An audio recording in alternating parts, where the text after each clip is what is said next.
pelaksanaan magang. Yang pertama yaitu waktu dan tempat. Jadi kami memulai magang pada tanggal 24 Februari sampai dengan 10 Maret 2020, sekitar 3 minggu pada hari Senin dan Selasa.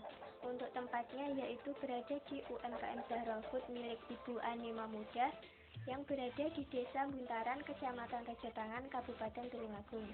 Yang kedua yaitu metode pelaksanaan. Jadi kegiatan magang ini merupakan proses pembelajaran yang memiliki unsur belajar sambil bekerja di lapangan. Dalam metode magang yang diterapkan adalah mahasiswa diberi kesempatan untuk mencari pengalaman di UMKM ini dengan cara mengikuti seluruh aktivitas UMKM, baik dalam proses produksi, distribusi, pemasaran, dan juga membantu pemilik UMKM membuat pembukuan keuangan. Dan juga mahasiswa melakukan wawancara dan observasi guna mengetahui perilaku konsumen dan juga cara pemilik UMKM memahami karakteristik serta mengklasifikasi permasalahan-permasalahan yang terjadi pada UMKM tersebut. Demikian yang dapat saya sampaikan, selanjutnya akan dibahas oleh pemateri berikutnya.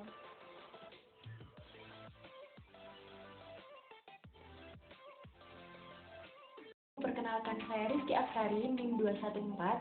Di sini saya akan melanjutkan presentasi dari Mbak Windy. Di sini saya akan menjelaskan tentang profil perusahaan, yaitu profil dari UMKM Zahra Food sendiri. Nah, UMKM Zahra Food ini adalah usaha kecil yang bergerak pada bidang makanan dan minuman. Nah, yang berada di lokasinya itu berada di Desa Kebon Agung, Rajotangan, Tulungagung. Usaha ini itu didirikan belum genap 1 tahun, yaitu tepatnya pada tahun 2019 kemarin sebelum Ramadan. Usaha ini itu dikelola oleh pemilik, yaitu Ibu Ani Mahmudah, dibantu oleh anak, suami, dan kerabat pada bidang produksi dan pemasaran. Nah, UMKM ini itu tidak setiap hari melakukan produksi. Jangkauan pemasarannya itu juga masih sempit. Pemasaran itu dilakukan dengan cara offline maupun online. Offline itu masih dilakukan dengan cara menitipkan produk-produknya itu ke toko-toko perancang atau toko-toko kecil, ke kantin sekolah dan ke kantin pondok pesantren. Dan pemasaran online-nya itu masih dilakukan dengan memanfaatkan satu media sosial, yaitu WhatsApp.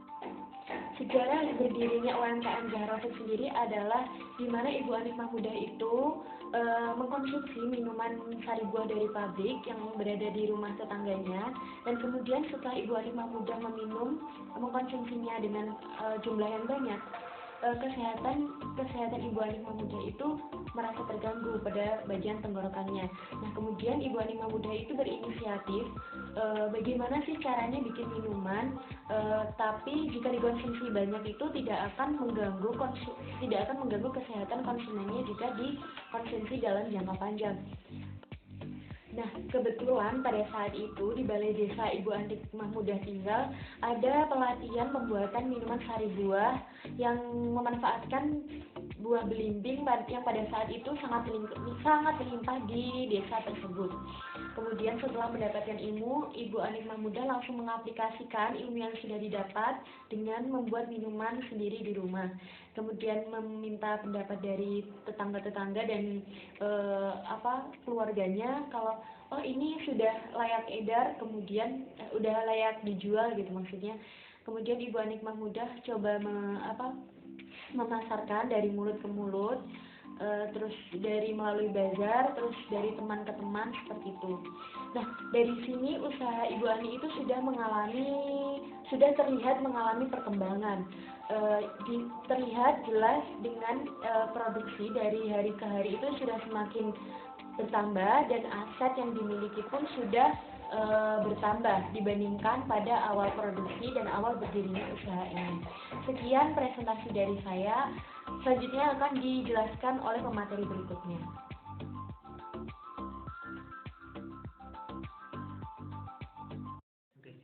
Selanjutnya saya Muhammad Susudin, NIM 213. Di sini saya akan menyampaikan tentang deskripsi kegiatan magang yang telah kami lakukan pada tanggal 24 Februari sampai dengan 10 Maret 2020. Kegiatan magangnya sendiri ini kami lakukan selama 4 kali pertemuan dengan waktu kerja atau jam kerja mulai pukul 9 pagi sampai dengan jam setengah 3 sore.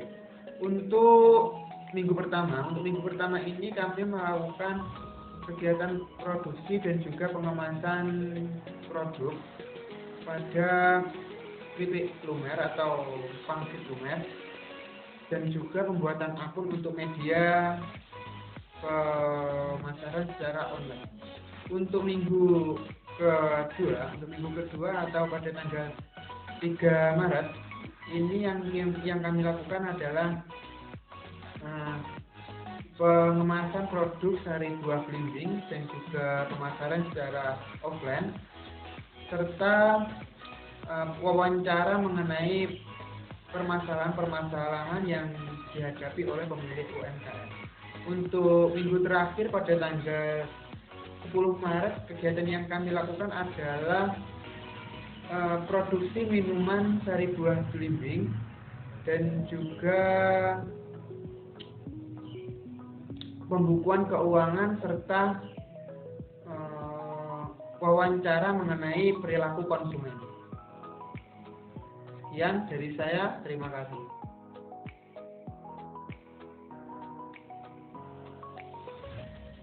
Saya Rika Septiana Dewi, NIM 239, akan melanjutkan presentasi dari teman-teman, yaitu tentang kaitan kegiatan magang dengan mata kuliah. Yang pertama yaitu mengenai target pasar. Target pasar dari UMKM Zero Food ini ditujukan untuk semua kalangan. Pemasaran yang dilakukan oleh UMKM Zero Food ini melalui dititipkan di toko-toko, dititipkan di kantin pondok pesantren maupun kantin-kantin sekolah. Selain itu, pemasarannya juga dilakukan melalui reseller. Untuk target pasar saat ini itu pemasarannya dilakukan melalui media sosial, baik berupa Instagram, Facebook, Shopee maupun Tokopedia. Dengan begitu diharapkan masyarakat itu dapat dengan mudah mengkonsumsi produk dari UMKM Zero Food ini. Yang kedua yaitu tentang perilaku konsumen. Perilaku konsumen terkait UMKM maupun produk yang dihasilkan berupa masukan dari konsumen mengenai packaging produk, rasa dari produk, dan jenis produk yang kurang inovatif. Yang ketiga yaitu cara UMKM memahami karakteristik konsumen. Dengan cara memperhatikan produk, apakah produk yang dijual itu dapat diterima atau tidak oleh konsumen. UMKM selalu berusaha memperbaiki kualitas. Selain itu, UMKM juga melakukan interaksi langsung kepada konsumen dengan cara bertanya, sehingga dapat mendapat masukan dari kedua belah pihak. Selain itu, UMKM juga terus melakukan komunikasi kepada pelaku dalam pasar, yaitu penjual ataupun resellernya, mengenai kekurangan dari produk tersebut. Yang keempat yaitu tindakan yang dilakukan UMKM untuk mempertahankan loyalitas konsumen terhadap barang atau jasa. Yang pertama yaitu dengan mengamati konsumen dan kompetitor, dan yang kedua yaitu dengan menambah kenalan dan membuka pemikiran. Yang ketiga yaitu dengan bertanya langsung mengenai masalah produk kepada konsumen. Yang keempat yaitu mengganti produk yang kurang diminati, dan yang kelima yaitu dengan memberikan layanan dan respon yang baik kepada konsumen.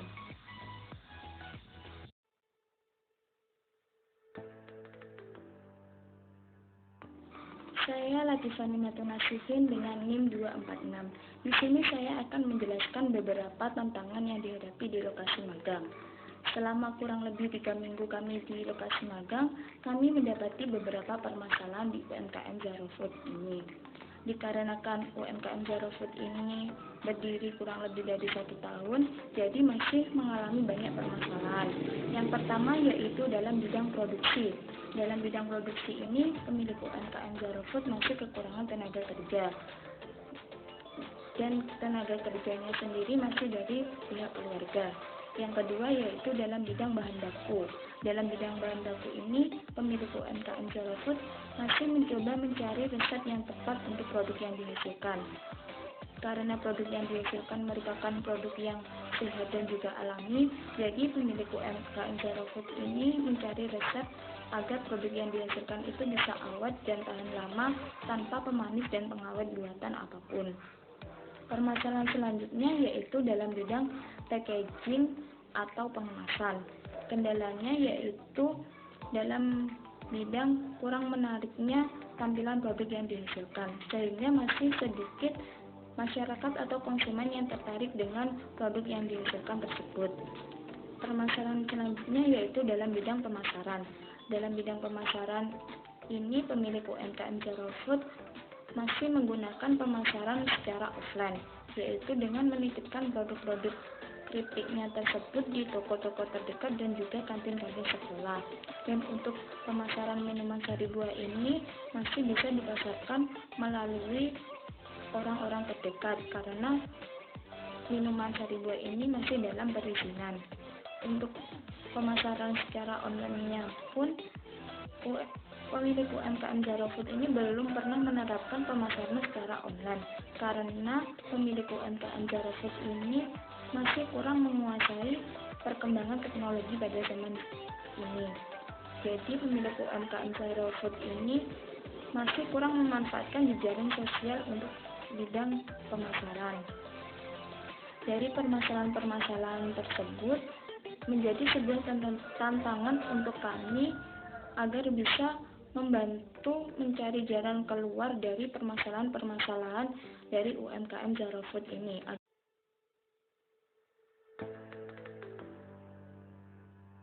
Ini saya Yesi Febriani, NIM 12405183222 akan menjelaskan tentang kegiatan magang yang dapat merubah mindset. Seperti yang kita ketahui, bahwa seorang bisnis harus memiliki skill dan mindset entrepreneur, di mana mindset entrepreneur ini akan mampu membantu kita dalam menjalankan suatu bisnis.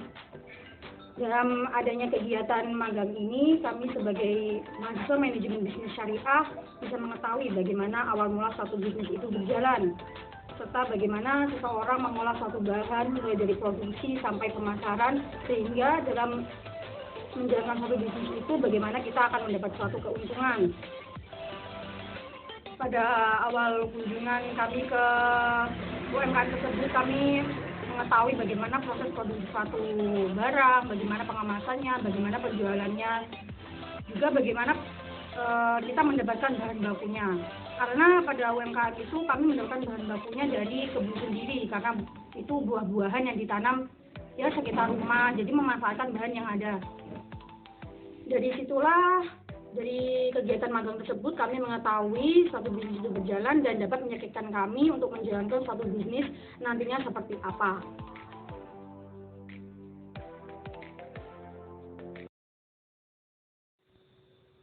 Baik, saya Alfi Rofikoh NIM 226. Di sini saya akan menjelaskan mengenai permasalahan dan solusi bisnis yang terjadi dan sudah diatasi selama magang. Yaitu yang pertama adalah kurangnya pemasaran dan promosi melalui media sosial. Di zaman era digital seperti ini, pihak UMKM juga masih belum betul menyadari pentingnya melakukan pemasaran secara online melalui media sosial.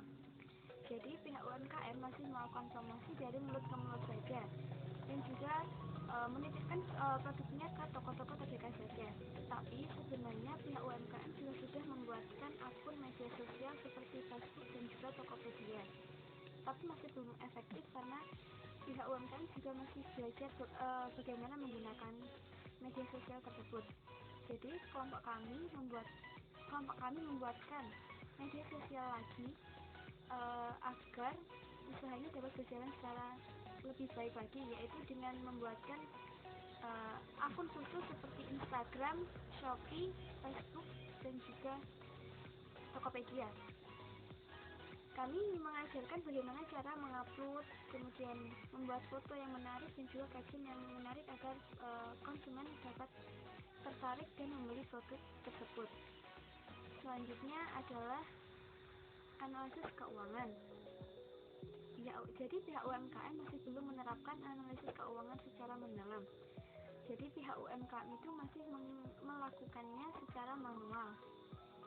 Karena usaha ini juga masih belum lama dijalankan, yang pihak UMKM pikirkan itu adalah yang penting usaha ini dapat berjalan dan juga uang itu tidak retak.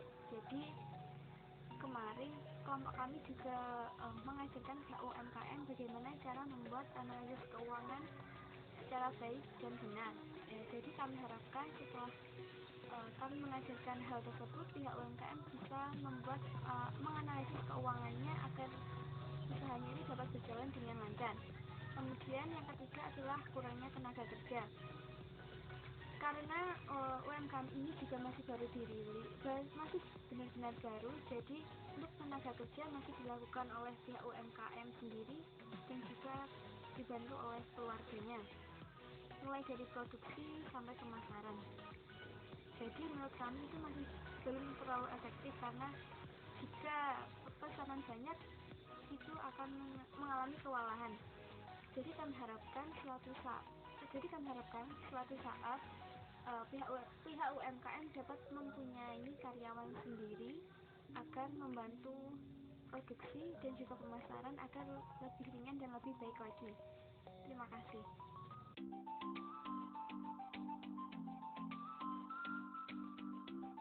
Oke, yang berikutnya adalah hal apa saja yang harus dipersiapkan untuk menghadapi dunia kerja di masa depan. Yang pertama adalah mental skill.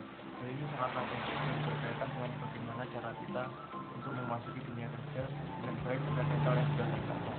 Berikutnya adalah kejujuran. Konsep ini sangatlah penting untuk membangun kepercayaan kepada atasan, rekan kerja, ataupun lebih luasnya kepada masyarakat sekitar. Kemudian yang ketiga adalah attitude. Di sini attitude sangatlah penting dan harus sangatlah dijaga karena ini sangatlah vital bagi seorang pekerja, di mana attitude ini dapat membangun kita bagaimana seorang menilai kita. Dan berikutnya adalah penelitian pasar. Kita harus melihat pasar dengan produk apa yang kita jual, kan kita tidak mungkin menjual produk yang tidak dibutuhkan di dalam pasar. Dan yang kelima adalah pemasaran produk. Kita harus terlebih dahulu mengetahui dan melakukan pemasaran yang tepat agar konsumen kita yang kita inginkan itu mengetahui informasi yang tentang produk kita. Dan yang keenam adalah modal awal. Usaha tentunya tidak dapat berjalan tanpa adanya modal. Modal di sini kami gunakan sebagai bahan produksi dan sebagai operasional. Dan yang ketujuh adalah niat dan komitmen. Kita harus mempunyai hal tersebut karena finansial saja di dalam dunia bisnis tidaklah cukup. Di dalam dunia bisnis tentunya banyak hal-hal yang menjadi hambatan ini, dan hal ini harus kita hadapi semaksimal mungkin. Kemudian adalah risiko. Tentunya setiap usaha mempunyai risiko, jadi kita harus memahami risiko apa yang kita akan alami. Kemudian adalah mempersiapkan rencana yang